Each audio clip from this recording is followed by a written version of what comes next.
हमने कल तक कहाँ पढ़ा था, जनरल नोटेशन वेक्टर क्या होती है। वेक्टर है क्या, वेक्टर क्या सिंपल, हम लोग किसी चीज़ का डायरेक्शन जोड़ देते हैं किसी का मैग्नीट्यूड के साथ तो वेक्टर आ जाता है। और अगर वो कोई क्वांटिटी वेक्टर वाली है, अगर वो तुम्हारा लॉ को ओबे करती है वेक्टर वाले, तो क्या हो जाती है, वो वेक्टर है। अगर नहीं करती है तो वेक्टर नहीं है। क्राइटेरिया था अपना, ठीक है। हम लोग ने नोटेशन में समझ लिया क्या, अगर मान लेते हैं कोई क्वांटिटी ए रिप्रेजेंट कर रही है वेक्टर को 10 किलोमीटर, और अगर उसको हम लोग वेक्टर रिप्रेजेंट करना चाहते हैं 10 किलोमीटर नॉर्थ में, तो बताएंगे हम लोग उसका एक एरो से, ठीक है। और हम लोग कहते हैं जो एरो है उसका वो क्या रिप्रेजेंट करता है, मैग्नीट्यूड, और उसका डायरेक्शन टिप बताती है, ठीक है। और उसका मतलब ये नहीं कि अगर तुम्हारे डायरेक्शन मान लो इसका मैग्नीट्यूड ज़्यादा है बी से, तो इसका मतलब नहीं कि इसके फाड़ के निकाल दोगे। इसका मतलब ये है, एक अगर प्लेन में जो भी बताने वाला हूँ अभी टॉपिक, उस पर अगर तुम वेक्टर रिप्रेजेंट कर रहे हो, तो इनकी जो टिप है, इसकी टिप तुम्हें बताएगी डायरेक्शन, इस टिप में जा रहा है, इस टिप में जा रहा है, और इसकी लेंथ बताएगी तुम्हारा मैग्नीट्यूड, ठीक है। अब ये बताएंगे फिर रिप्रेजेंट करा जाता है। पोजीशन वेक्टर सेकंड पॉइंट है, हाँ second point, position vector and displacement vector.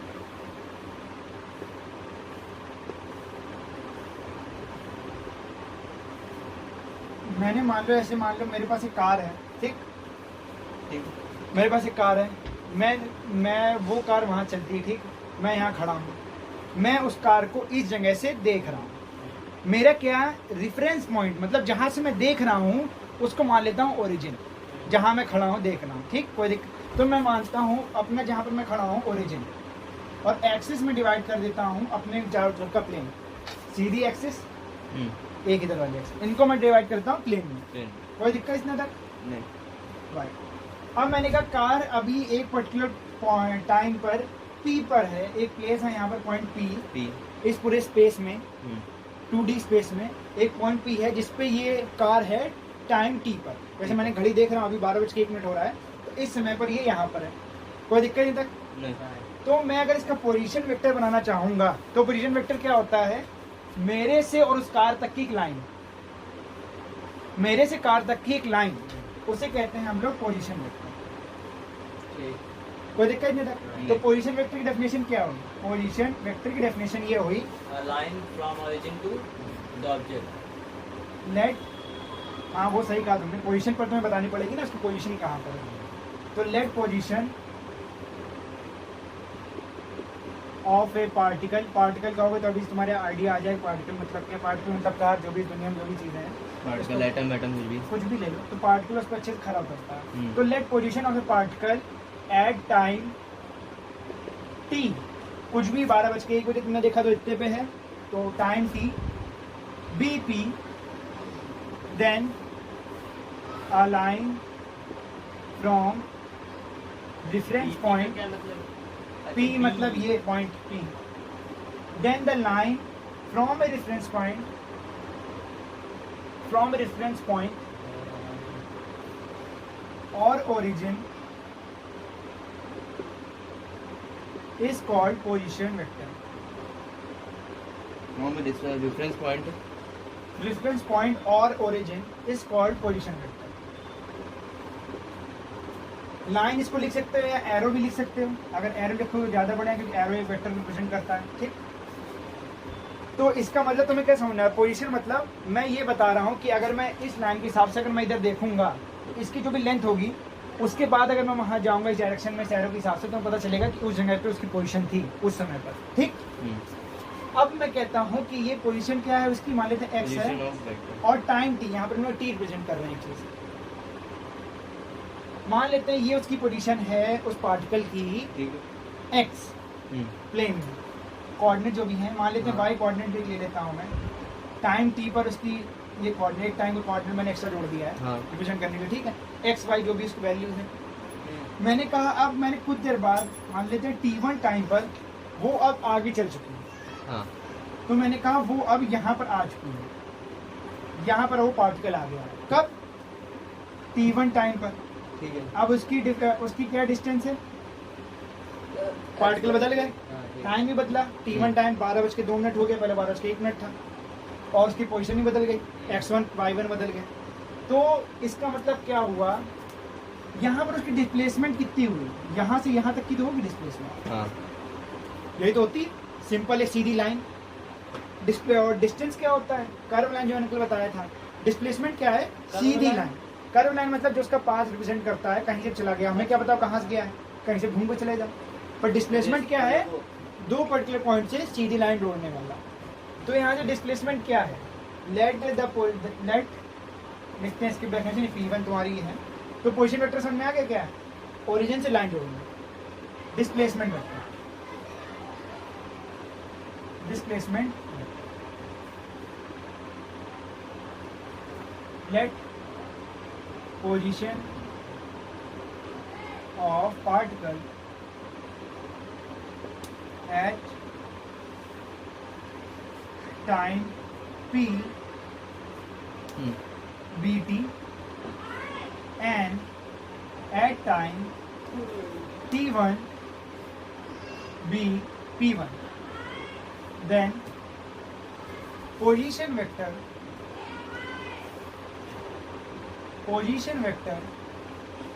is a straight line, straight arrow from P to P1। कोई दिक्कत, डिस्प्लेसमेंट मैंने बताया, डिस्प्लेसमेंट क्या है, जहां से वो जहाँ ट्रेवल करा है। रियल वर्ल्ड में क्या है, सीधी लाइन खींच दो, और मैथमेटिकल वर्ल्ड में भी सीधी लाइन खींचते हैं। कोई दिक्कत इसमें नहीं। लिख लो। अब बताऊंगा मैं इसको रिप्रेजेंट कैसे करें, लिखी कैसे पोजीशन वेक्टर को और डिस्प्लेसमेंट वेक्टर को, पहले तो उसकी मतलब समझ चुके हो। Displacement vector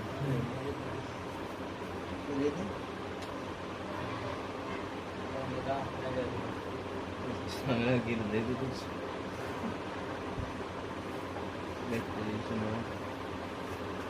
position of particle,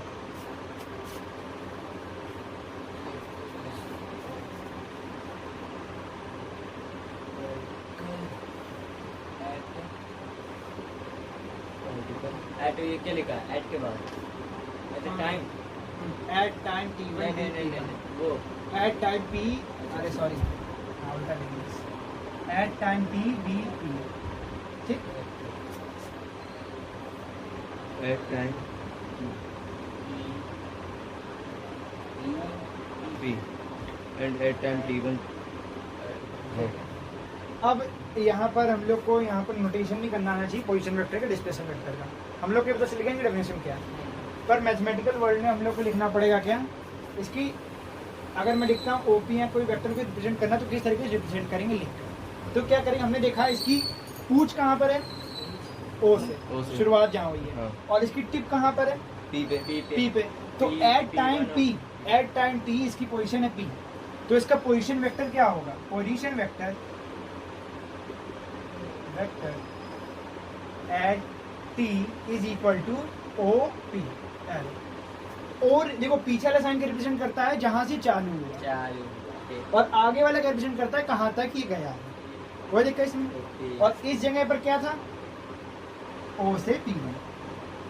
कोई दिक्कत, सिंपल है। इसमें क्या रिप्रेजेंट करेगा, ओ पी। कोई दिक्कत नहीं, ठीक है। अब हम लोग को डिस्प्लेसमेंट वेक्टर कैसे रिप्रेजेंट करेंगे, p1 से p2 और फिर ऊपर उसके ठीक ऊपर है, एरो।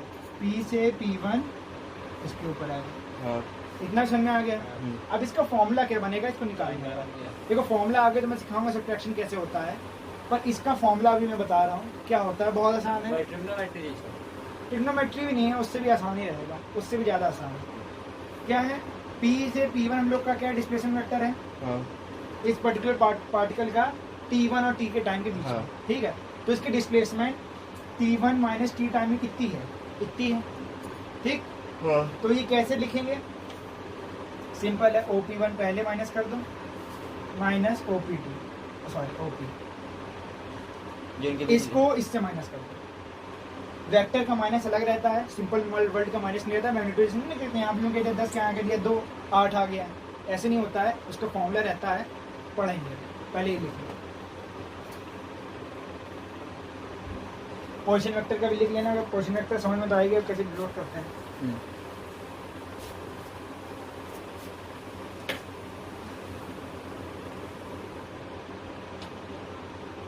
पोजीशन वेक्टर टी और एक और जो तुम्हें मेरी बात लिखी नहीं गई, बता दे रहा हूँ मैं पहले भी। ऐसे ओपी लिखा है ये वेक्टर, इसकी जगह हम लोग लिख सकते हैं ए भी लिख सकते हैं, बी भी लिख सकते हैं ओपी की जगह। हाँ नाम लिख सकते हैं कुछ हाँ भी, वो तो ठीक है, पर बाद में कंफ्यूजन ना यहाँ पे हो। वो तो रहेगा वो। नहीं, कुछ नहीं रहेगा।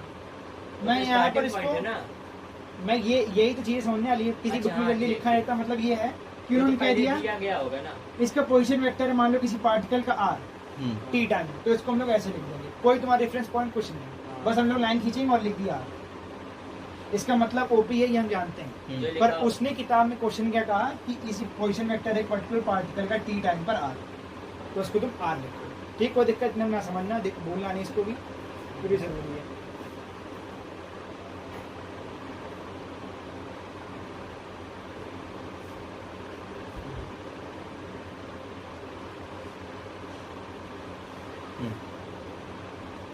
चलिए यहाँ पे ओपी माइनस ओपी केवल ओपी OP1 माइनस OP, कोई दिक्कत, आगे बढ़े।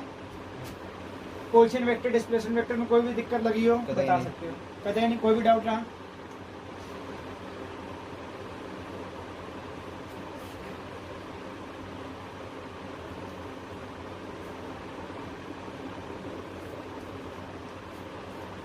अब आते हैं हम लोग जीरो वेक्टर पर। ये हम लोग का शायद 4th पॉइंट है। हाँ जीरो वेक्टर, जीरो वेक्टर का मतलब क्या समझ में आ रहा है? जीरो वेक्टर और नल वेक्टर। नल मतलब एम्प्टी सेट, पढ़ा था हम लोगों ने। नल वेक्टर, नल नहीं चलाना है या नल उखाड़ना नहीं है, ठीक। जीरो वेक्टर, जीरो और नल वेक्टर, ठीक है। इसको तो मैं ऐसे समझाने की कोशिश करता हूँ। ये हम लोग कैसे समझाऊं? अगर डिस्प्लेसमेंट हो ही नहीं है तो वो जीरो वेक्टर है। बिल्कुल सटीक कहा था, बिल्कुल सटीक कहा। अगर डिस्प्लेसमेंट होगी नहीं तो तुम्हारा OP1 मतलब OP2 के बराबर, OP के टाइम भी वही बराबर रहेगा। माइनस तुम्हारा जीरो आ जाएगा। तो इसका मतलब क्या, मैथमेटिकल इसका मतलब क्या है? मैथमेटिकल मतलब विजुअल पहले मतलब बता दो इसका। मैथमेटिकल मतलब तुम बता ही चुके हो कि अगर दोनों सेम है उनका माइनस करोगे तो तुम्हारा जीरो आएगा, वो तुम्हारा नल वेक्टर आ जाएगा। हम लोगों ने पिछले क्वेश्चन में क्या कहा था, अगर उसकी मान लो तो पोजीशन पहले तुम्हारा T1 टाइम में उसकी OP1 लिखना नहीं, समझना है। और उसकी पहली पोजीशन क्या थी, OP थी ना। ठीक। अगर मैंने क्या कहा, उसने इस समय में मूव ही नहीं करा है, T से T1 टाइम में उसने मूव ही नहीं करा है, तो वो क्या रहेगा, उसकी पोजीशन वही रहेगी। और इसका मतलब क्या है, ये दोनों चीजें भी सेम रहेंगी, सेम लाइन रहेंगी। ठीक, जब ये दोनों सेम लाइन रहेंगी तो इनको माइनस करोगे क्या आएगा, जीरो। जीरो। तो इसकी मैथमेटिकल डेफिनेशन क्या बनती है, if we have two vectors A and B, लिख लो इसकी mathematical definition. If we have two vectors A arrow B arrow which are equal, We have two vector. which are A and B which are equal,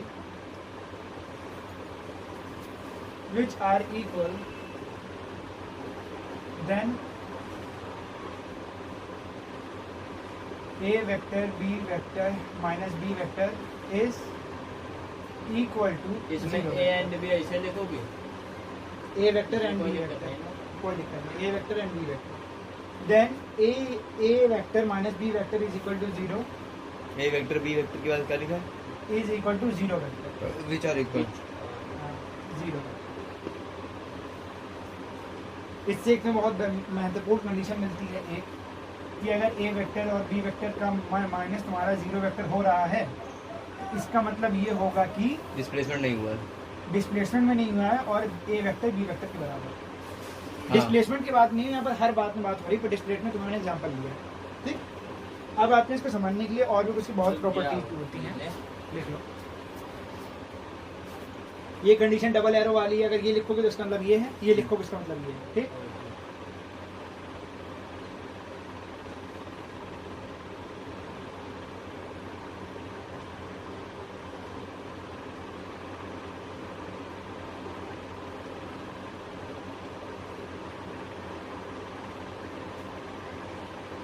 हाँ ठीक है, लिख लो। देखो कुछ general चीजें हम लोग को पता चलती है। मान लो P उस पे आते हैं, मैंने हाँ। कहा हमारे पास एक पार्टिकल था P, उसकी पोजीशन है तुम्हारी टाइम T1, ठीक। उसकी फिर तुम्हारी पोजीशन है P1 क्या, टाइम टाइम T1 में कोई दिक्कत नहीं था। नहीं। अब हमने यहाँ क्या कहा था कि वो पार्टिकल जब मूव ही नहीं हुआ है इतने पर्टिकुलर टाइम में तो उसकी पोजीशन भी वही रहेगी। वही रहेगी। तो हमने कहा उसका जो वेक्टर हुआ डिस्प्लेसमेंट वो है 0 वेक्टर। ठीक है। एक और चीज में यहाँ ध्यान से रखो कि उसका टर्मिनल पॉइंट और स्टार्टिंग पॉइंट, इनिशियल पॉइंट क्या होता है जहाँ से शुरुआत हुआ वेक्टर, और टर्मिनल क्या है जहाँ तक गया। तो मैंने यहाँ क्या कहा उसका टर्मिनल पॉइंट और इनिशियल पॉइंट सेम है, सारे दोनों सेम रहे। तो मैंने क्या कहा in zero vector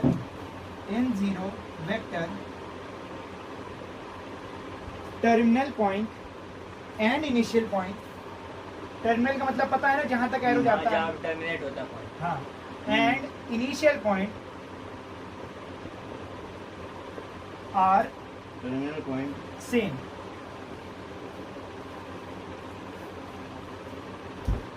and initial point are same.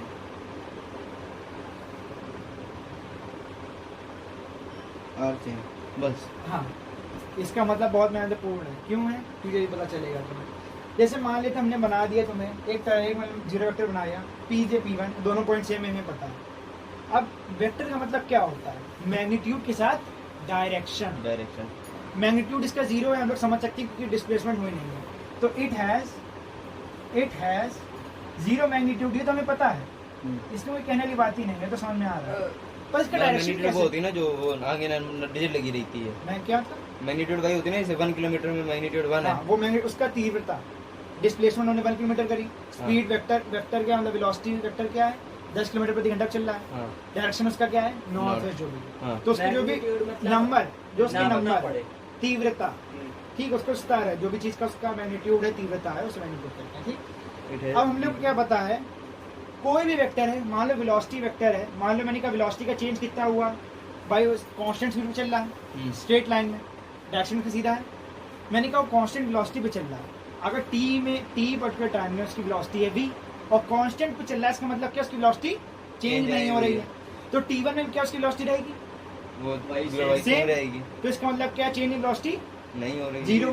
तो ये भी नल वेक्टर है, कोई दिक्कत नहीं। हम लोग इसे समझ चुके हैं। पर मैंने एक चीज कही, मान लेते हैं डिस्प्लेसमेंट में आते हैं, आसान है वो, समझ में आ रहा है। P से P1 तुम्हारा एक पर्टिकुलर पॉइंट है जो दोनों सेम पॉइंट है। ठीक है, हमने कहा मैग्नीट्यूड तो इसका 0 हम बता सकते हैं, पर इसका डायरेक्शन क्या होगा? डायरेक्शन भी सेम होगा। क्या डायरेक्शन तुम लगाओ क्या? जब ये पर्टिकुलर पॉइंट पे बाद में भी यही पॉइंट कह रहे हैं, तो यहाँ पर तुम डायरेक्शन क्या बनाओगे? डायरेक्शन नहीं पता। डायरेक्शन में फिर इसकी नल रहेगी। नहीं, इसका कोई स्पेसिफिक डायरेक्शन नहीं रहेगा। हाँ। कोई तुम भाई यहाँ से शुरू हुआ यहीं पर खत्म हो, इसका डायरेक्शन कैसे बता दोगे?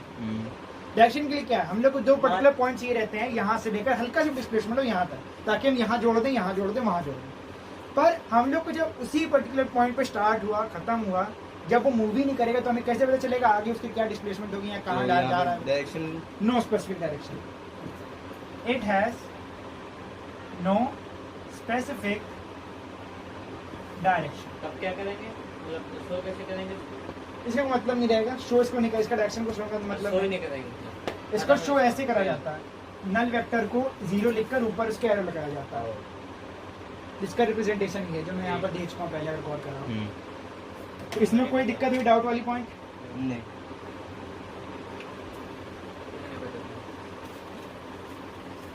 क्या मैंने पता था नल वेक्टर पर।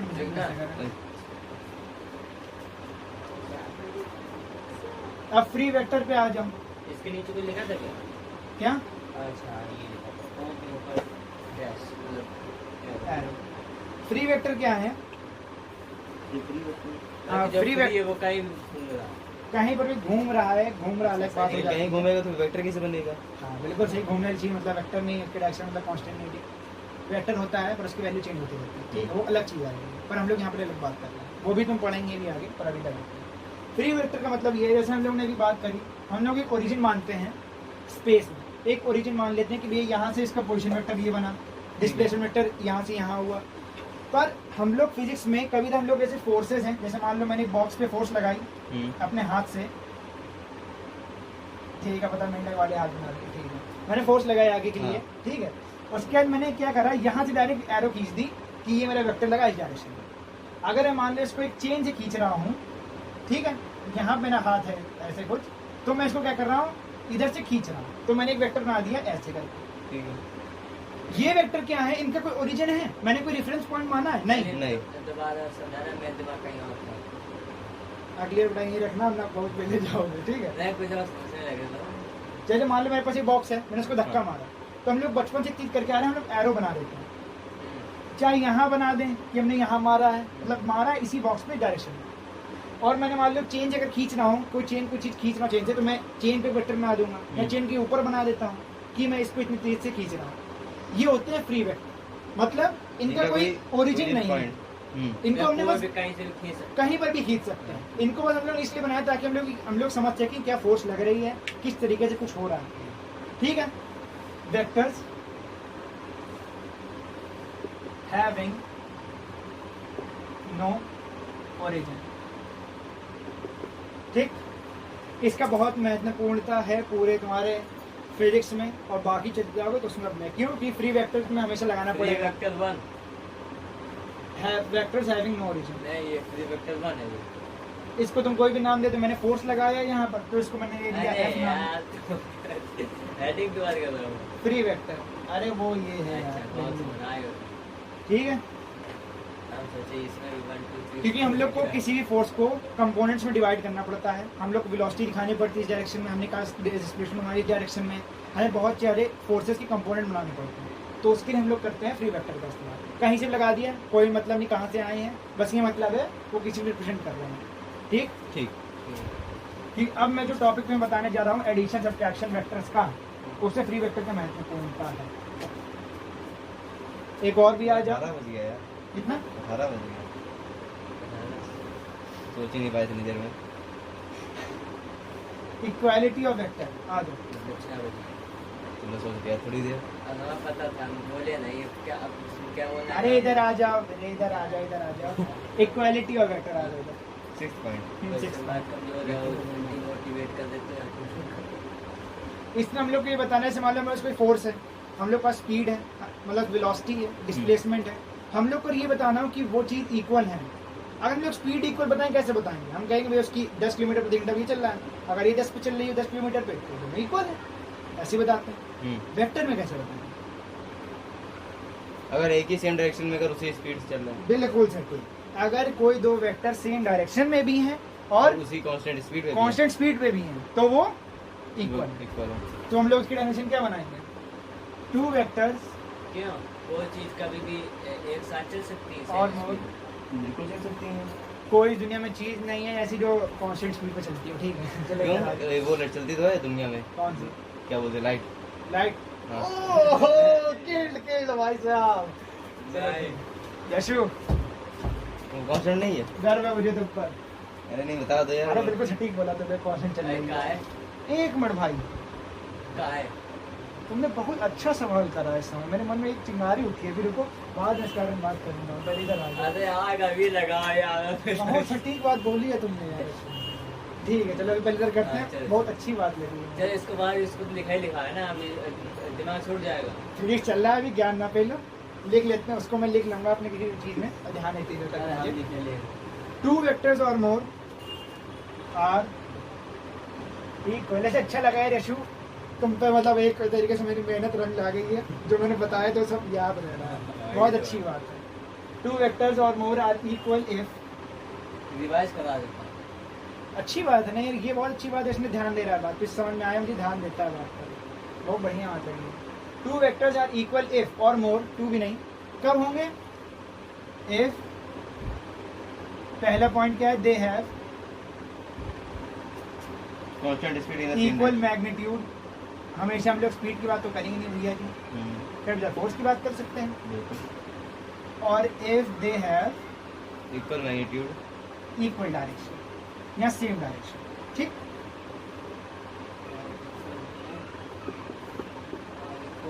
If they- पॉइंट जगह क्या जगह था?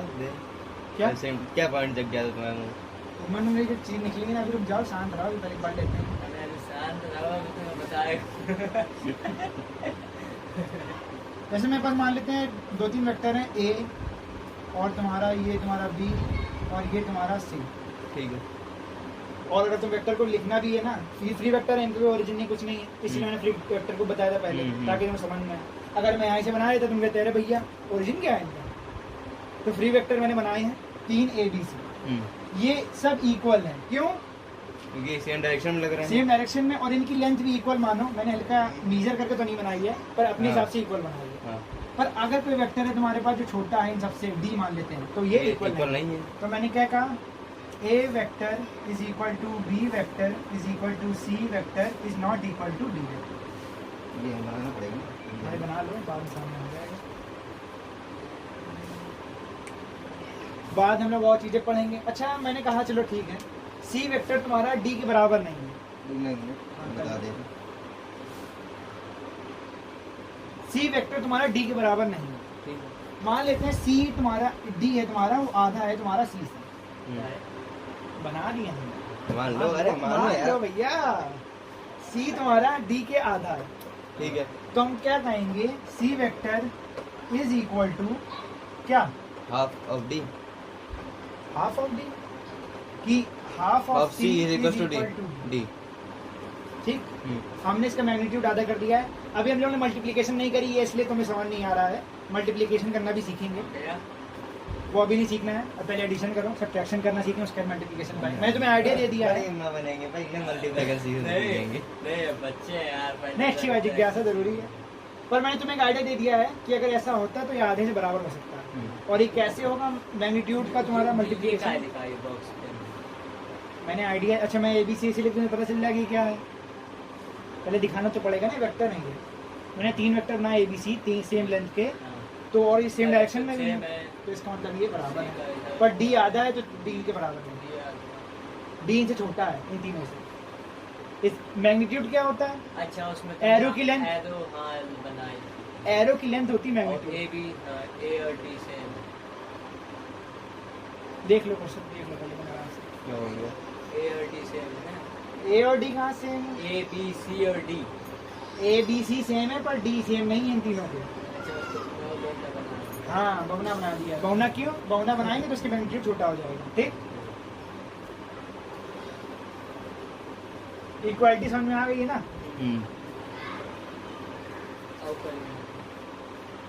Half C square two. अब आते हैं हम लोग magnitude of vector. Magnitude of vector, हाँ जो बता पहले इसको बता। मैग्नीट्यूड ऑफ वेक्टर पहले काम की बात कर लो, ठीक है। वो पे का काम वो आइडियाज है मेरे, वो बाद में बात करेंगे। और मैग्नीट्यूड ऑफ वेक्टर बताते हैं। मैग्नीट्यूड का मतलब क्या, तीव्रता, जो मैंने बताई हुई तुम्हें। ठीक है। अब हम लोग को कोई वेक्टर मैंने दिया है, मान लो तुम्हारे पास, हम लोग पास है लेट A दिया वेक्टर, ठीक। देन जैसे मान लेते हैं A वेक्टर है, वो रिप्रेजेंट करता है 10 किलोमीटर प्रति घंटा ड्यू नॉट डायरेक्शन, ठीक है। स्पीड को रिप्रेजेंट करता है नॉट डायरेक्शन, तो ये वेलोसिटी हो गई, ठीक है। अब मैंने कहा इस वेलोसिटी वेक्टर है A, उसका तुम तीव्रता बताओ कितनी होगी, 10 किलोमीटर प्रति घंटा। 10 तो बोलोगे, 10 किलोमीटर प्रति घंटा, 10 मीटर प्रति सेकंड बोलोगे, ठीक। तो इसको कैसे तुम पता करोगे, इससे इसको ऐसे पता करोगे। देन A वेक्टर मैंने मॉड्यूलस का साइन लगा दिया। मॉड्यूलस साइन पता, 2 मैंने डंडे खींच दूंगा बगल में सीधे सीधे, ठीक है। इट रिप्रेजेंट्स, मैं बता चुका हूँ। हाँ 3 बार तो बता चुके हैं, पर फिर से बताना पड़ेगा। वो इसके अंदर कोई भी अगर इम्प्योर वैल्यू जाती है तो वो प्योर आती है। हाँ, पर इस मॉड्यूलस साइन का मतलब हर जगह पर अलग है। एक चीज ध्यान रखना, सिंपल जो मैथमेटिक्स जैसे मैंने कहा उसके अलग हैं रूल्स, इसके अलग हैं। इसमें क्या है, अगर मैं इसमें वेक्टर के बगल में डंडे खींचता हूँ तो ये क्या देता है मुझे, मैग्नीट्यूड दे देता है कि इस वेक्टर का है क्या। समझ गए, कोई दिक्कत इससे, ठीक है। तुम भी समझ लो। हाँ, समझ गया। हाँ, it represents the magnitude of vector A, ठीक। ये पॉइंट है ना 6 तो 7 point.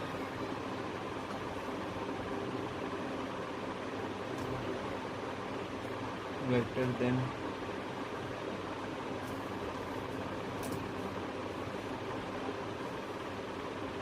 is represented or is represented represents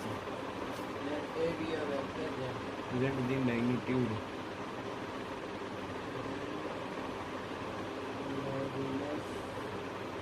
magnitude of vector है।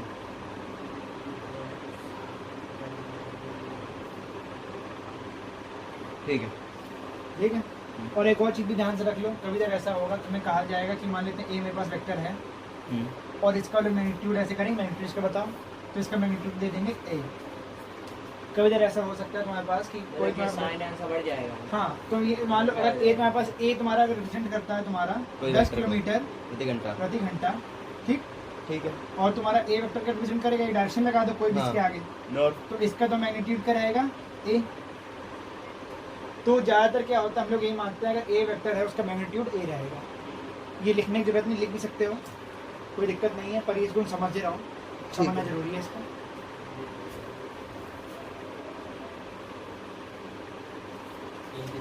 ये ना ये भूलने के चिसोरा लिए तुम्हारा क्या चिसोरा कहीं भाग जाता है। मेरा ही भाग बहुत बार होता है ऐसा। कहीं क्या था, कोई भी पढ़ा रहा है कहीं भी पहुंच गया, वो तो क्या होता है। वो कहानी नहीं, वो हम लोग की आई उसके ऊपर कॉन्सेंट्रेट है, हम लोग का माइंड कहीं डाइवर्ट हो जाता है। ये लिख लिया? हाँ, पहले यूनिवर्स हो जाता है।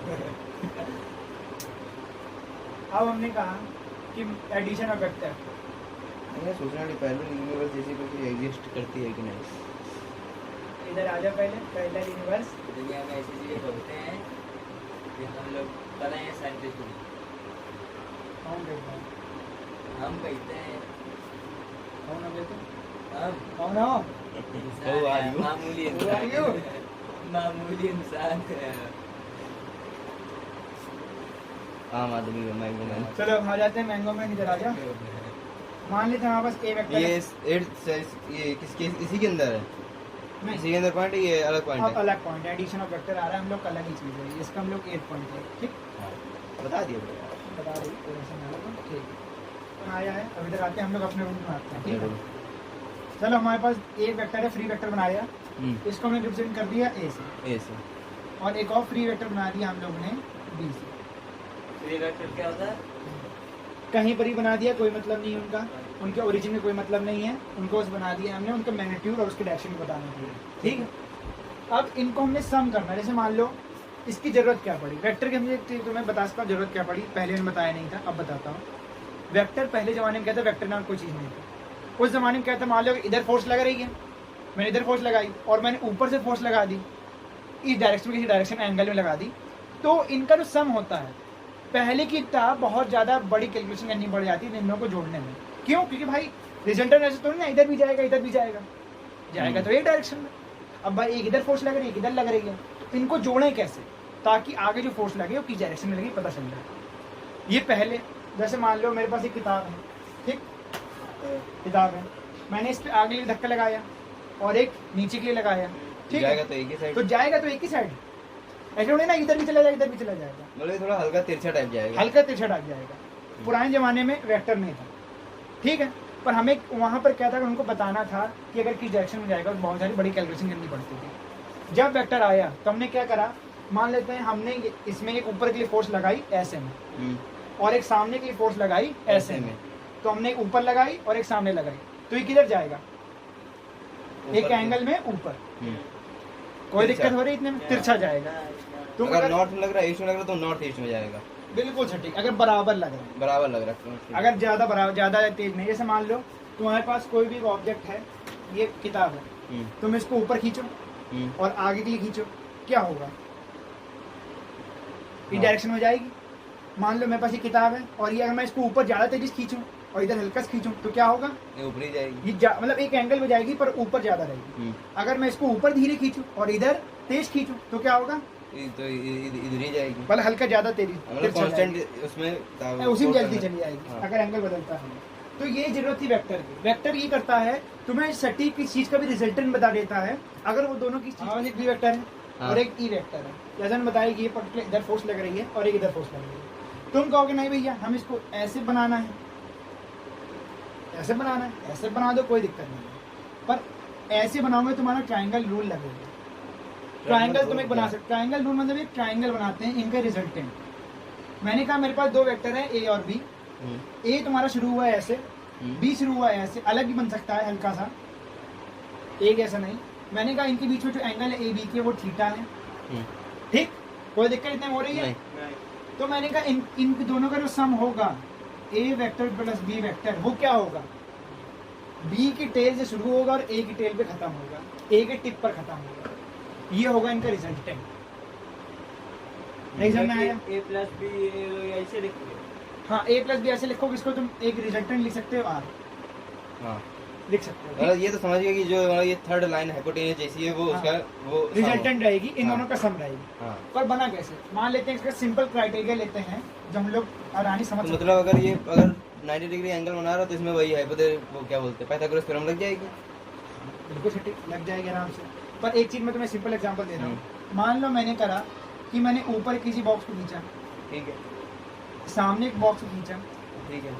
तो उसका रिजल्टेंट क्या बनेगा, रिजल्टेंट क्या होगा, मिडिल एक डायरेक्शन में जाएगी, अगर दोनों हाँ। बराबर मतलब बीच में जाएगी 45 डिग्री पर, जैसा मैंने तुम्हें दिखाया ऐसे हाँ, करके, हाँ। ठीक।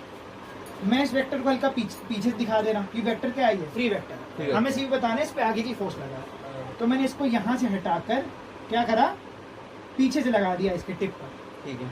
इसका रिजल्टेंट क्या था, यहाँ से ऐसा था, हम्म, इसको मैंने शिफ्ट कर दिया पीछे के लिए और मैंने कहा ये यहाँ से यहाँ पर आएगा, बस वही आ गया। वही चीज है। हम्म, तो ऐसे बनाओ तुम्हारा ये आएगा रिजल्टेंट वैसा ही, उसी हाँ। पर्टिकुलर डायरेक्शन में, कोई दिक्कत रहा?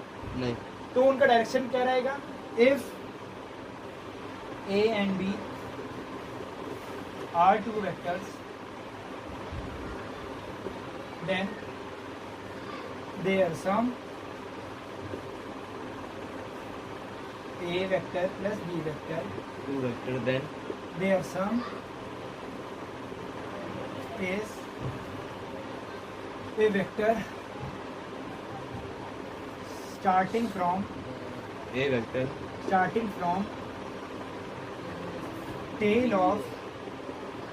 tail of B to tip of A। Starting from अगर तुम उनको इस तरीके से अरेंजमेंट में रखते हो, अगर मान लो ए कितने का होता, 20 कितने का होता, तो इनका रेस उल्टा हो जाता, ठीक है। एक डायग्राम बना लेना, समझ में अच्छे से आ जाएगा। हम लोग का ट्रायंगल लॉ ऑफ एडिशन फिर से आज का, ठीक। ये हरिनाल है, ये अच्छे हाँ, अच्छे पढ़ाओ वहीं से पढ़ाएंगे, उसी के नीचे डाल देंगे, इसी के नीचे हाँ, इसी के नीचे। डेरिवेशन बताइए तुमने। हाँ, इसी के नीचे से और बताऊंगा मैं, हाँ। ठीक है। मैंने कहा ये तुम्हारा रिजल्टेंट होता है, इसकी टेल से जाता है और एक एक टिप में जुड़ जाता है, ठीक है। इसका बच्चे तुमने रिजल्टेंट क्वेश्चन लगाए थे? अभी पहले पढ़ लो, उसके बाद हमारे लेंगे क्लास, ठीक है। ए का तुम्हारा जो रिजल्टेंट है, ए की जो रिजल्टेंट का क्या तुम्हारा वो रहती है value magnitude A square plus B square plus 2ab cos theta. cos theta, theta ये वाला एंगल। हाँ, अब ये एंगल कौन सा होता है, उसमें हाँ एक चीज और पूछनी है, जो एंगल में तुमने- तो कंफ्यूजन हो नहीं जाएगी नहीं, अल्फा तुमने बताया था। अल्फा ये जो है, जो रिजल्टेंट जो भी आया हाँ, वो किस एंगल पे स्लांटेड है, किस एंगल पे गिरा हुआ है। उसका तुमने फॉर्मूला बताया था, भूल गए थे। हाँ, तो अभी बताऊंगा, उस समय फिर बता रहा हूँ, इसीलिए ओके। ठीक है। उस दिन बड़ा हरी में थे ना, तो तुरंत बता रहे थे, तो आज आराम से बता रहे हैं। ये हो गया, ठीक। और हमने कहा रिजल्टेंट का तुम्हारा फॉर्मूला निकला कैसे, हमने यहाँ पर एक टेंजेंट फेंकी, ठीक है। फिर हम लोग क्या करेंगे, इसको पॉइंट दे देंगे ए बी सी डी, ठीक है। टेंजेंट मतलब टेंजेंट मतलब एक परपेंडिकुलर फेंकी, ठीक है। फिर उसके परपेंडिकुलर फेंकी, ये पाइथागोरस थ्योरम लग सकता है ये बी डी ट्रायंगल में। तो ए डी स्क्वायर क्या होगा, ये A D square plus AB ab square square plus equal bo ए जो भी बी last में स्क्वायर आएगा वो भी। प्लस बी डी, ठीक। जमा डी लिया है वहाँ पे एक बार डी डी लिया है, ठीक है। अरे ठीक है, बात एक ही है यार। नहीं यार, वहाँ तो वो लो पहले, क्या लेना है? याद रखना समझने में। आगे ओ, हाँ वो लो। चलो ओ ले लिया, खुश। हाँ, A O square plus B O square, ठीक है, कोई दिक्कत है? नहीं। अब हम आते हैं ए ओ स्क्वायर, अब हम लोग का ए बी स्क्वायर ये है, बी ओ स्क्वायर, ये है। ठीक है। तो हम क्या करेंगे, ए बी स्क्वायर भी एक ट्राइंगल बन रहा है ना छोटा सा, ए सी बी का। हाँ तो हम लोग क्या लिख सकते हैं, ए बी स्क्वायर का कैसे लिख सकते हैं, A C square minus B C square, हाँ, A C square minus bc square B C square plus B O square. ba square. क्यों लिखा, since A B square plus B C square equal A C square. इससे हमने इसको इधर भेज दिया BC को, और हम लोग ए निकला है, कोई दिक्कत नहीं था। नहीं, अब ए ओ स्क्वायर का क्या निकला वैल्यू, ये क्या ए ओ स्क्वायर क्या है तुम्हारा, A C square minus B C square. अब बी ओ को क्या लिख सकते हैं हम लोग, बी ओ पूरी लेंथ है, तो हम लोग बी ओ को ये लिख सकते हैं ना, ओ सी प्लस, bc। ठीक। तो बी ओ को क्या लिखा हमने, ओ सी प्लस बराबर। तो वो ओसी स्क्वायर, उसको स्क्वायर खोलेंगे उसका, ठीक है स्क्वायर खोल लेंगे चलो। ए तो फिर स्क्वायर BC से BC कट जाएगा A C square. Square minus B C square plus O C square plus B C square plus 2OC into BC। B C. इसका स्क्वायर का लगा दिया ए प्लस बी का होल स्क्वायर, तो B C square cut गया। Cut गया। अब क्या बचा हम लोग के पास, ए ओ स्क्वायर इक्वल, कोई दिक्कत थोड़ी उसी करता है, नहीं ठीक है। अब ए सी स्क्वायर लिखा है यहाँ पर,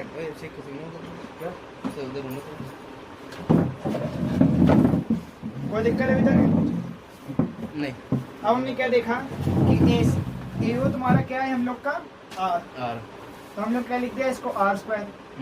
ए सी स्क्वायर क्या है हम लोग का ए, तो हमने लिख दिया ए स्क्वायर। ओ सी स्क्वायर क्या है हम लोग का बी, बी। तो हमने लिख दिया इसको B square plus 2 into O C हम लोग का बी था, हाँ। तो इसको बी लिख दिया फिर। अब इंटू बी सी, अब बी सी यहाँ पर क्या है ये है, ठीक। ये अब हम अब लोग हम लोग इसको, करेंगे cos थीटा वाला सिस्टम। अब हम लोग देखेंगे ये वाली साइड कैसे आ रही है, हाँ हम लोग पहले कोशिश करेंगे, ए के पैरामे पे कैसे आ रही है। हाँ बिल्कुल सटीक। हम लोग को ये देखना पड़ेगा किस तरीके से हम लोग ए के तरीके में बी सी को निकाल सकते हैं। निकाल तो क्या रहेगा, cos थीटा ये कैसा मेरे ख्याल से है जो तुम्हारा क्या करता है बी सी बाय हाँ, perpendicular by- based upon hypotenuse, hypotenuse। ठीक। तो बी सी बाय ए क्या है हम Cos लोग का ए cos थीटा इक्वल। BC। अब यहाँ पर हम लोग को बी सी की वैल्यू क्या रख देंगे, ए cos theta. A cos theta. हम लोग यहाँ पर स्क्वायर हटा देंगे, जब रूट दोनों लगा में देंगे। रूट कर देंगे, आंसर आ गया हम लोग की थ्योरम ड्राइव हो गई, हम्म, कोई दिक्कत नहीं हो रही। नहीं। अब हम लोग को एक और चीज भी निकालनी है। मान लो तुम्हारा एक क्वेश्चन कहता है कि किस एंगल पर तुम्हारा रिजल्टेंट बी पर स्लांटेड है, कौन सा एंगल तुम्हारा आर बना रहा है बी के साथ, तो वो कैसे निकालेंगे, ये अल्फा क्या है, निकालना। क्या अल्फा अल्फा निकालना। निकालना, ठीक है निकाल पाओगे खुद, बताया था तुमने फॉर्मूला कुछ बताया शायद था 10 से बस। कुछ था। 10 से कुछ था, चलो ठीक है। हम्म, मैंने कहा कि हम लोगों को अगर हम लोग हाइपोटेन्यूज किसी भी एंगल में लेते हैं, कोई भी ट्रिग्नोमेट्रिक रेशियो ले लेते हैं, कौन से हम लोग पास सेक कॉस ये सब है, ठीक। हम्म। पर उसमें हम लोग का हाइपोटेन्यूज नहीं लेंगे। अगर हाइपोटेन्यूज लेंगे भाई तो हम लोग का क्या बन जाएगा, ये बड़ी सी आर रखना पड़ जाएगा उसमें, और कैलकुलेशन बहुत बड़ी हो जाएगी। इसलिए हम लोग लेते हैं tan अल्फा। tan अल्फा क्यों लिया, क्योंकि उसमें perpendicular upon base. Perpendicular upon base A B by B O, ठीक। अब ए बी की हमें वैल्यू निकालनी है और बी ओ की वैल्यू निकालनी है, हम लोग का tan अल्फा आ जाएगा। ए बी क्या है यहाँ पर, ये परपेंडिकुलर परपेंडिकुलर है, और ये क्या है तुम्हारा, आर। और ये तुम्हारी ए हाइपोटेन्यूज। तो क्या करेंगे, साइन थीटा में लगा दिया, और हम क्या करते हैं यहाँ पर परपेंडिकुलर जो हम लोग की ए बी है बाय हाइपोटेन्यूज जो हम लोग की ए है, आर साइन थीटा हो जाएगा। आर साइन थीटा की ए sin थीटा। हाँ ए वहाँ पे हमने आर। हमने यहाँ क्या करा, ए बी को टर्म्स में निकाला ए के, तो हम लोग का क्या निकल आया ए sin थीटा। कोई दिक्कत हुई इतने तक, नहीं। ठीक है। अब हम लोग चाहते हैं कि बीओ को निकालें, जैसे हम लोग निकाला ए के टर्म में इसको, हमने क्या कहा बीओ क्या है तुम्हारा यहाँ पर BC square OC OC plus BC। Plus B C, ठीक। ओसी तो हम लोग को पता है क्या है, हम लोग का बी है। B। जिस तरीके से हमने अभी निकाला था बीसी को ए के टर्म में, सेम वही बीसी को हमने यहाँ रख देना है। क्या आएगा, फिर से ए साइन थीटा हो जाएगा। A cos Oh, theta sorry, हो A cos जाएगा। थीटा। हम लोग का फॉर्मूला क्या बन गया, A cos theta plus B. तो tan अल्फा की वैल्यू क्या आ गई, A sin theta by A cos theta plus B. इतने में वर्किंग में कोई दिक्कत लगी, नहीं। ठीक है। ये दोनों फॉर्मूले बहुत महत्वपूर्ण भी हैं और अच्छे भी हैं। अभिषेक वीडियो लिंक चली, डाल दो मार्कर में। वीडियो चली अभिषेक।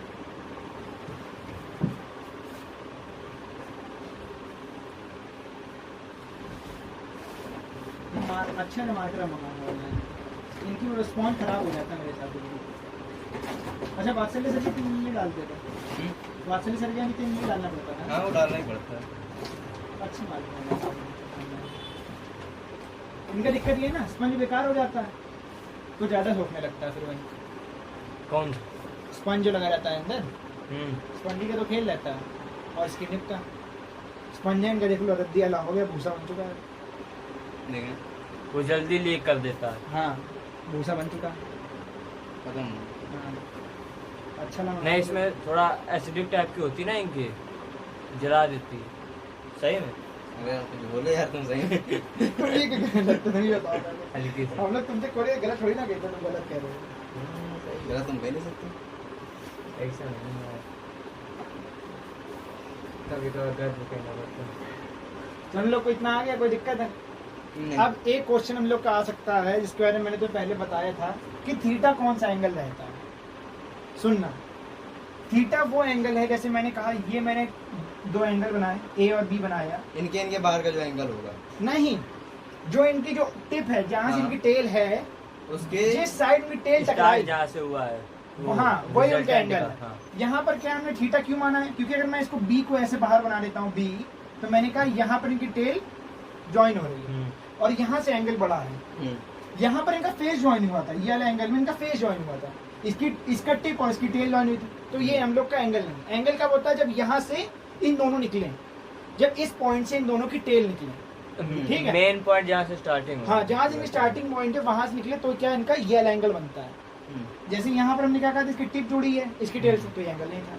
इसके बाहर वाला किस लिए था? क्योंकि उसको एक्सटेंड करते हैं, इनकी टेल यहाँ पर कनेक्ट हो जाएगी, कोई दिक्कत। अब आते हैं स्पेशल केसेस पर। तुमने ऐसे नहीं द्वारा बताया यही वाला जो तुमने बताया द्वारा बताना। जैसे मैंने कल तुम्हें, तो यहाँ भी उस साइड भी जुड़ रही ना, अगर देखा जाए तो। किस साइड बता सकते ये हैं? उस यहाँ साइड पर, के जस्ट बगल में। हाँ। यहाँ पर क्या जुड़ रहा है? इसकी टेल ए की और बी का क्या टिप, बी की टिप जुड़ रही है और इसकी टेल जुड़ रही है।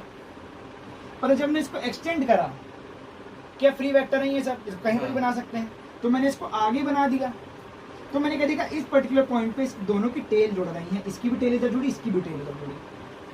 लेकिन जब इधर को ये चल रहा है तो इधर को इसका सिर बढ़ेगा ना, टेल थोड़ी नहीं बढ़ जाएगी। हाँ, तो सिर बढ़ा दो इसको। हाँ भाई अगर तुम इसको और लंबा, चलो मान लो तुमने इस पर सिर बढ़ा दिया, तो ये वेक्टर बहुत ज्यादा बड़ा मैग्नीट्यूड नहीं हो जाएगा वेक्टर का।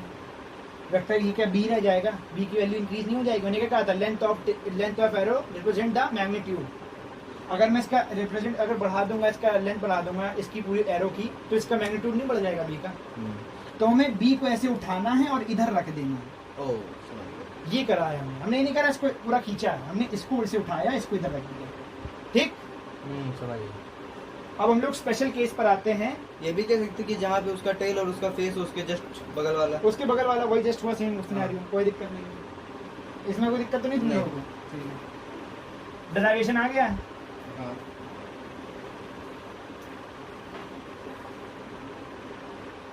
अब हम लोग आते हैं स्पेशल केस पर। एक और चीज पढ़ लेते हैं, उसके बाद आएंगे स्पेशल केस। अगर ये दोनों अगर इस साइड में अगर ऐसे कुछ वेक्टर जा रहे हैं तो ये इनका एंगल है, ठीक है? ये वाला। हाँ, क्योंकि इनकी टेल यहाँ से निकली है, जहाँ पर ये दोनों इंटरसेक्ट हुए इनकी टेल, ठीक। अब लोग आते हैं दूसरे पॉइंट पर, पैरेललोग्राम लॉ ऑफ एडिशन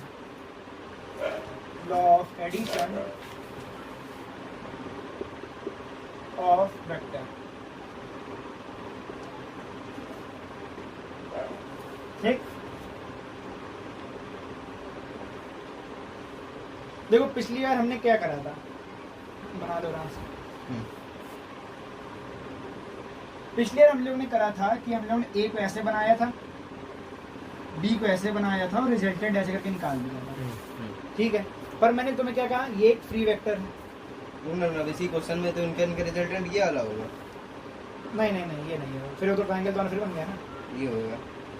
इधर आ जाओ। नहीं अगर मान लो अगर ऐसा कुछ दिया गया, इसे भी इस क्वेश्चन में बताना। तो देखो ये यहाँ निकला है, ये यहाँ निकला, दोबारा ये इधर से निकला, इधर से निकला, तो इनका रिजल्टेंट इनके बीच से निकलेगा ऐसे। हाँ, क्योंकि परपेंडिकुलर है ना क्योंकि उसके।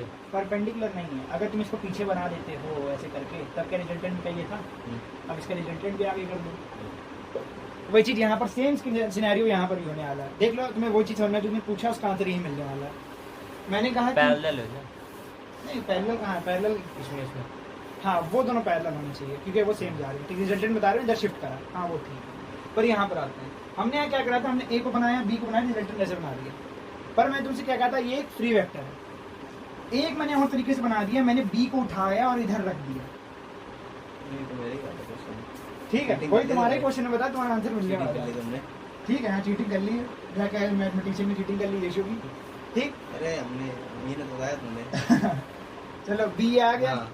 और ए ये आ गया हम लोगों का। अब एक चीज देखो, इसका रिजल्टेंट क्या था? ये तो हमने इसको भी ऐसे उठाया और यहाँ रख दिया। लेकिन यार क्यों रख दिया, यही तो सोच रहा है। फ्री वेक्टर क्या है? कहीं भी रख दो। ओरिजिन है नहीं कुछ, पर जब दो वेक्टर की रिजल्टेंट है तो यहीं से निकलेगा वो, इतना ध्यान रखना। जैसे मान लो तुम किसी दीवार ले मारो, किसी चीज को ऐसे मारो, अभी कोई बोतल है उसको ऐसे मारो, तो किधर दोनों बराबर बल लगाना, तो कैसे जाएगी? इधर जाएगी, बीच में जाएगी, बिल्कुल डायरेक्टली ऐसे सीधे, अगर दोनों में सेम बल लगा है, ठीक। तो वही चीज यहाँ पर अगर किसी को तुम ऐसे करते हो तो वो ऐसे जाएगी। गन का एग्जांपल है। गन के एग्जांपल क्या लोगे? गन को तुम मारते हो तो एक ही लगता है ना, सीधे ही जाती है। अबे यार हम क्या बताएं उसके अंदर ले के रखते यार, तुम अब क्या चला अब तुम जोड़ो, तुम्हें गोला बारूद बड़ा अच्छा लगता है, बताते हैं बेटा, अंकल को बताना पड़ेगा। कौन आ रहा कौन? ठीक है, ये हम लोग का आ गया वेक्टर। अब हमें एक और तरीके से इसको बना सकते हैं। मैंने कहा कि इसको हम लोग एक्सटेंड करेंगे ऐसे ऐसे करके, और एक पैरेलल लाइन बनाते हैं। हल्का सा ही नहीं बना स्केल में, पर ये और लंबी जानी चाहिए, ठीक है। मैंने हल्का सही बनाया नहीं है। मैंने कहा ये मैंने बनाया, एक बी को मैंने बना दिया ऊपर बी, और इसको मैंने एक पैरेलल बना दिया ए के बराबर ए। ये एक पैरेललोग्राम नहीं बन गया है, ये पैरेलल है इसके, ये पैरेलल है, जैसा अभी तुमने कहा दोनों पैरेलल होने चाहिए। तो जब ए को मैंने इधर करा तो ये सेम डायरेक्शन में, इसका मतलब ये भी ऐसे होने चाहिए। तो ये पैरेलल है दोनों, ये पैरेलल है दोनों, इसका मतलब ये पैरेललोग्राम है। तो इसी वजह इसका नाम आया इस लॉ का parallelogram, law of addition, addition of vector. इसमें हम लोग क्या करते हैं, अब इसमें क्या था, हम लोग का एंगल ये आया थीटा, क्योंकि दोनों की टिप यहाँ से निकल रही, जैसे हमने बताया पहले। तो इसमें भी सेम ये रिजल्टेंट जो आएगा अपना, इसका सेम वही रूल लगेगा। थीटा पूरा एंगल होगा ना, इस बार थीटा पूरा एंगल होगा ना यहाँ, और इसका अल्फा क्या होगा, आधा, जिससे स्लैंट हुआ, ठीक। आर क्या होगा, सेम वही फॉर्मूला। अगर डराइव करोगे तो क्या करोगे, इस पे तो परपेंडिकुलर डालोगे। अपना ये पुराना डायग्राम आ गया है, पुराना लाइन इधर अपना डालोगे तो अपना तुम्हारा वही, तुम्हारा थीटा निकल आएगा, वही तुम्हारा आर निकल आएगा। कोई दिक्कत, डराइव करने की जरूरत है नहीं, कर लेना घर में जाके, ज्यादा जिज्ञासा किसी जगह रहेगी, ठीक। tan अल्फा का कोई फॉर्मूला निकलेगा, tan alpha is equal to A sin theta by A cos theta plus B. Starting क्या है, स्पेशल केस। स्पेशल केस जो तुम्हें शायद ज्यादातर अगर देखने को मिल जाए, तुम खटाखट सॉल्व कर लो, इतना फॉर्मूला मगरमच्छ ना करने वाला। सर्कुलर वाला नहीं, वो नहीं स्पेशल, मतलब ये फॉर्मूला जो हम लोग के दिए थे, special case special forces of addition.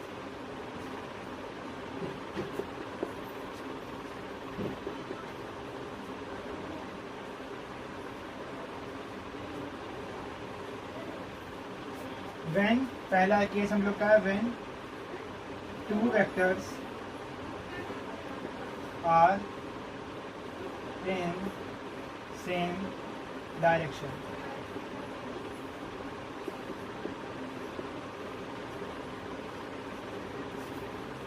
ये तो यही वाला होगा, पैरेललोग्राम वाला। अब इसका डायग्राम बनाते हैं। जब दो वेक्टर सेम डायरेक्शन में, इसका मतलब क्या है, मैं मान लेता हूँ एक वेक्टर हमारे पास ए है, और फिर एक ये फिर एक हम लोग पास एक दूसरा वेक्टर है बी, जान गए थे। जान तुम बहुत पूरी है। फिर आर हम लोग का रिजल्टेंट आया, इन दोनों का ऐड, ठीक है। पर इसका फॉर्मूला क्या रहेगा, हम लोग मान लेते हैं ए बी वेक्टर हम लोग के पास दो, आर का जो तुम्हारा रिजल्टेंट है, इसका मैग्नीट्यूड क्या होगा, फॉर्मूला बताओ अभिषेक, आगे क्या आएगा, cos थीटा, cos थीटा निकाला, लाठी निकालना है, 2ab cos theta into cos theta, और प्लस लगेगा ना, हां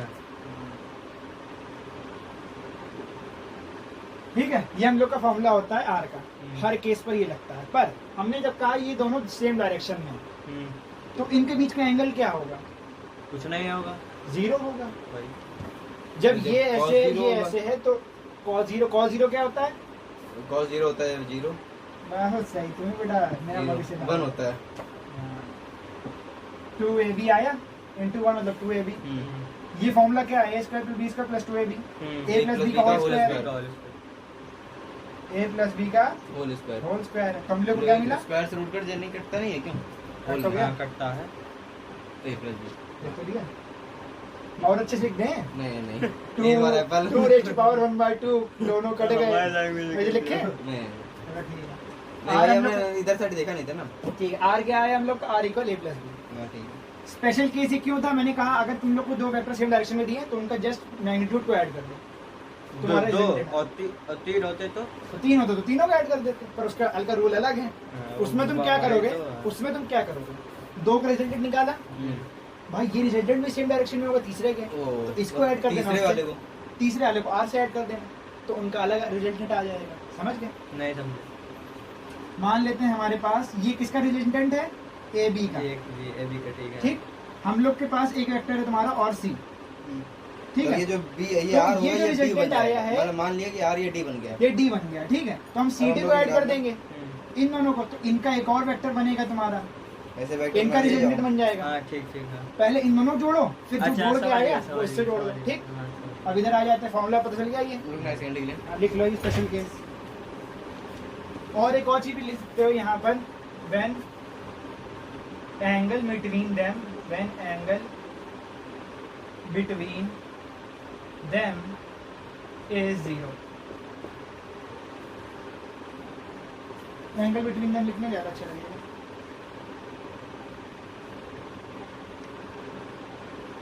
जीरो डिग्री ठीक है। लिखना है इसमें।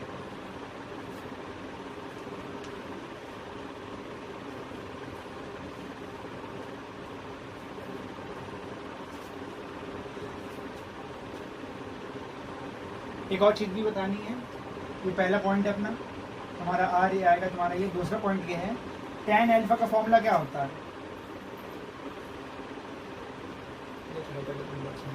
ए sin थीटा अपॉन ए cos थीटा प्लस बी। मैंने कहा tan अल्फा क्या है, अल्फा क्या है, वो एंगल जो आर स्लांटेड है बी से, तो ये जब स्लैंटेड ही नहीं है, जीरो एंगल है, जीरो, तो tan अल्फा क्या आएगा तुम्हारा, tan alpha tan zero value, tan zero value क्या होती है, tan जीरो वैल्यू क्या होती है, वन। जीरो वन नहीं नॉट डिफाइंड। पक्का नॉट डिफाइंड होगी, हाँ पक्का। एक फिर आ जाए जरा, हम लोग का फॉर्मूला क्या कहता है, A sin theta is equal to A cos theta B cos theta plus B cos theta A cos theta. A cos theta था। सही है, मिल सही जाते है, हैं, हाँ। मैं नहीं सही है, मैं इसीलिए करता हूँ, हाँ सही है। सही है ये शो गलत है ना, गलत है ना, तुम्हें बताओ गलत है कि नहीं, इसका बी cos थीटा होगा। बी cos थीटा होगा ना, ए था बी था, पता नहीं, कॉपी सामने, अब तो चीटिंग कर ले, चीटिंग करने का मन नहीं करता है। तो याद कर लो, दोनों नहीं होता करना नहीं। आता है। याद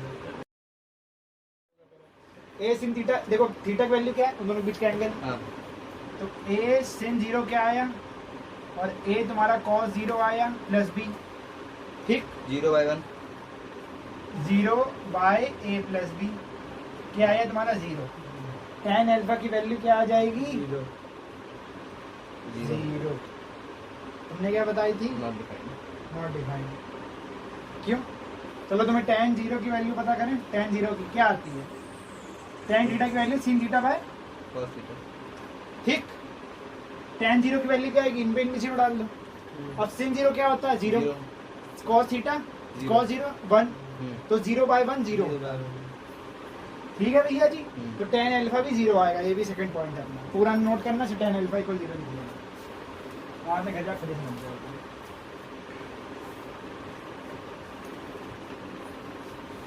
उनका गरम हवा कितनी फेंकता है, क्या, उनका ही गरम हवा बहुत फेंकता है। अरे कुछ देर की बात है यार, बारिश आने वाली है, उसका घुमा आएगी, ठीक है। फिर उसके बाद हम लोग लेते हैं, अब दूसरा हम लोग का है, जब दो वेक्टर तुम्हारे हैं, when two vectors are perpendicular, perpendicular, ठीक है, साइन है परपेंडिकुलर का, ब्रैकेट में लिख लेना है एंगल बिटवीन देम, क्या होगा एंगल बिटवीन देम, बताओ, एंगल बिटवीन देम क्या होगा, 60 डिग्री, क्या होगा, 60 डिग्री। परपेंडिकुलर है वो लोग, परपेंडिकुलर का एंगल क्या होता है, 60 60 90 60 होता है। ये जाओ एंगल बिटवीन देम इज, सही है अभिषेक, गलत है ये, हाँ समझो नहीं। जब दो वेक्टर्स हो परपेंडिकुलर, परपेंडिकुलर मतलब अगर बी ऐसे है तो ए ऐसे है, हाँ 90, हाँ तो इनके 90 बीच- एंगल बना रहे हैं। और समझ में आ गया, हाँ तो यहाँ पर वो चीज कर लेता जो मैंने बताई है, ये तो करना क्या है इसमें? तुम्हें समझ नहीं क्या नहीं आता, नहीं बता भैया, नहीं वो तो 90 डिग्री एंगल बनेगा ही बनेगा। हाँ तो तुम्हें समझ में क्या नहीं आया था, कहीं तो समझ नहीं आया। सही तो है। मैं सोच रहा हूँ वो यहीं बैठा है, लेकिन वो नहीं प्रेजेंट बॉडी 60 अपसेंट क्या बोल रहा था ये? वो तो इसे मोल ले रहा था। चलो बढ़ा आगे। प्रेजेंट बॉडी क्या 90 90 है पता ना? है क्या? परपेंडिकुलर नहीं पता तो बात होता है। ए बी आर ठीक। हम लोग का आर क्या बनता है तुम्हारा, फिर से फॉर्मूला लगाएंगे, A square plus B square plus 2ab cos theta. ठीक है, ठीक है तो आर क्या आया तुम्हारा, A square plus B square plus cos 90 degree क्या होगा, 0 तो यहाँ पर हम लोग ने क्या ऐड करा 0। क्या वही तो आर क्या बन गया तुम्हारा, R equal root A square plus B square. हाँ तो इसका अगर रूट आ रहा तो R square equal A square plus B square, Pythagoras theorem अपनी, R square equal A square plus B square. ठीक बन गए, ये लिख लो। पहला हम लोग केस ही, दूसरा केस बताऊंगा ये मैं।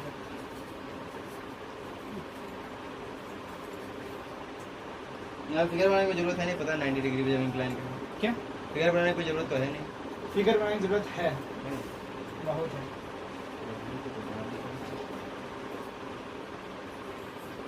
फिगर देखो मुझे कितने तगड़े तगड़े मिलते हैं। क्या 10 अगर समझ समझ नहीं आया तो तगड़ा इसी पता पड़ेगा भी तगड़ा है।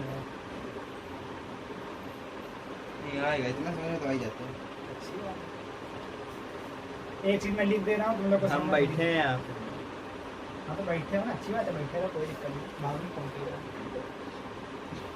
नहीं कुछ कह रहा हो बस, नहीं क्या सो जाता है। कहीं ना कुछ समझ में नहीं आया हमें, औरत के रस में है क्या, क्या अजीब बंदा है यार ये। मैंने पूछा कि इसमें एंगल बिटवीन द होना चाहिए 90 डिग्री, दिक्कत क्या है, समझ ही क्या है यार। इसका टेढ़ारी यही तो था। मैंने तो बच्चे वाले लेवल लगाते हैं।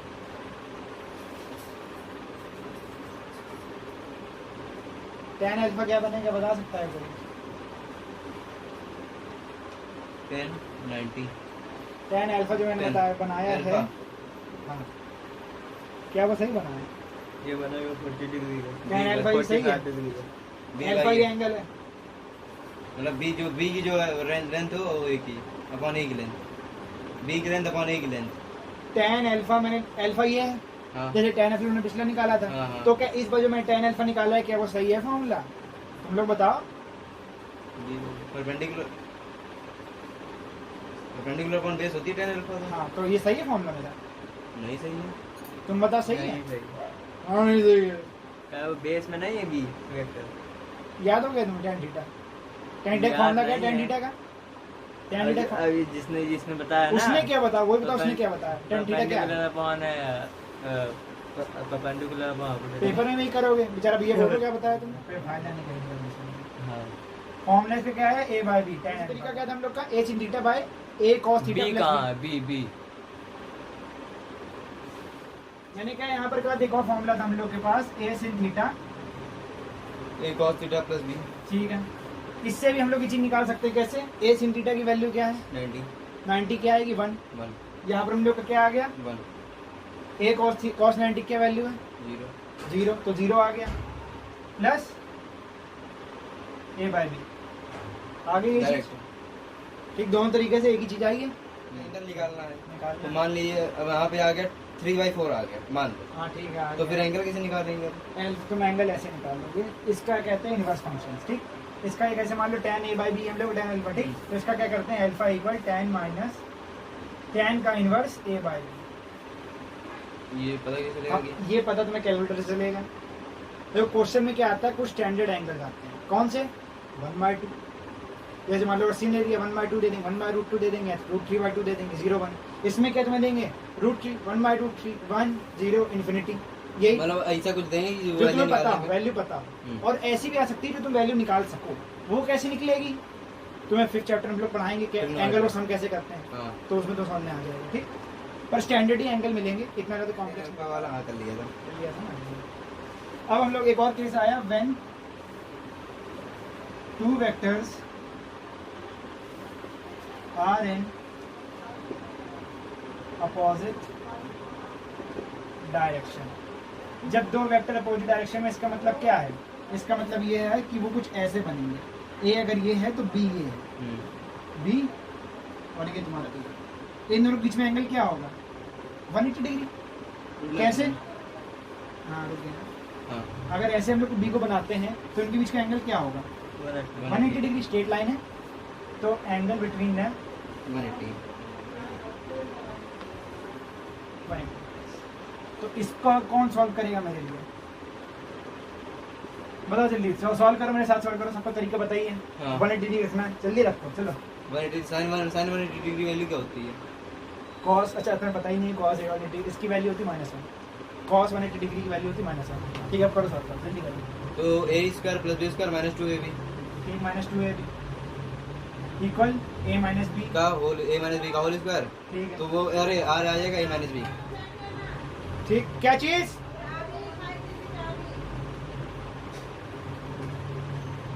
मतलब r आएगा a माइनस नहीं है क्या? r a माइनस b आएगा। R equal a minus B. पर इसमें ये भी चीज गौर करना, इसमें a तुम्हारा a बड़ा हो सकता है b से, b बड़ा हो सकता है a से। तो माइनस वैल्यू आ सकती है। माइनस भी आ सकती है। अगर यहाँ पर a माइनस बी माइनस आ गई तो फिर तो फेल हो जाएगा। खेल हो जाएगा। तो मॉडुलस तो लगा। मॉडुलस लगा दिए। इसमें काम दोनों वैल्यू हो सकती है जिस हिसाब से रहेगी। अगर a वैल्यू दी है दिया गया तो हम लोग इस हिसाब से वैल्यू निकालेंगे। ठीक, तो r की वैल्यू क्या आएगी? ये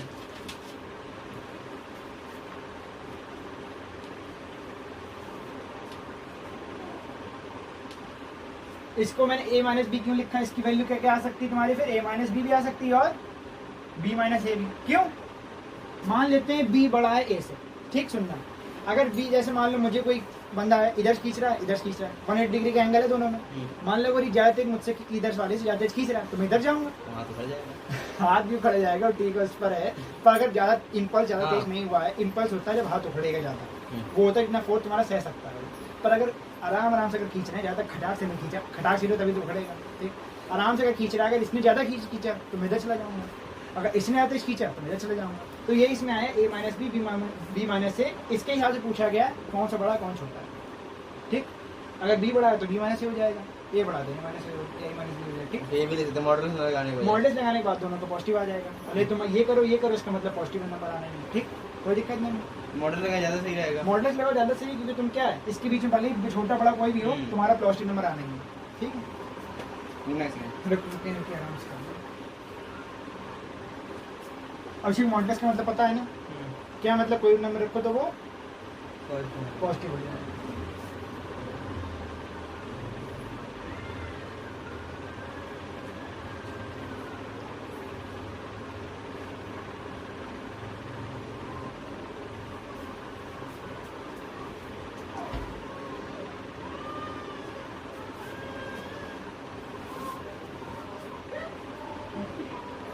ये इसका साइन क्या होता है? ये जो r के बगल बगल बगल ये तुम्हारा आर का मैग्नीट्यूड बताता है।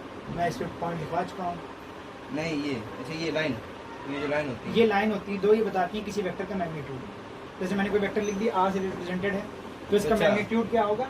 इसकी लाइन। और मैंने क्या कहा था? मतलब इसकी ज्यादातर हम लोग r का मैग्नीट्यूड फाइंड कर रहे हैं। ठीक, तो tan अल्फा क्या होगा? अल्फा क्या था? जो एंगल बनाता है तुम्हारा रिजल्टेंट बी से। ठीक, तो अल्फा क्या होगा? हमें क्या पता? अगर बी ज्यादा तेज है 10 180 डिग्री हो जाएगा। क्या आता है वो? नहीं पता है। अभी समझ लो 0 आएगा। और ये कैसे आया? फिर हम लोग ने फॉर्मूले पर आते हैं। A sin 180 degrees by B sin ए cos 180 डिग्रीज प्लस बी। ये आया फॉर्मूला अपना। A sin 180 degree, sin 180 degree होता है 0। अभी के लिए बता दे रहे हैं, हम लोग बाद में पढ़ेंगे तो तो आएंगे। बस जब ऊपर 0 आ गया नीचे वही वैल्यू आ जाए। नीचे तुम्हारी कोई वैल्यू जब अगर 0 आ गई तो ये इन्फिनिटी नॉट डिफाइंड हो हाँ जाएगा। नीचे अगर 0 आ गया तो नॉट डिफाइंड है, पर एक 0 आएगा भी नहीं। अभी अगर 0 बाय 0 होगा तब भी नॉट डिफाइंड है। तभी तो नॉट डिफाइंड होता है। 0 बाय 0 तो नॉट डिफाइंड कहा जाता है। क्यों? हाँ तुमने बताया था। ठीक है, ज्यादा ताकत बचाते हैं तुम, फर्जी पागल हो जाओगे।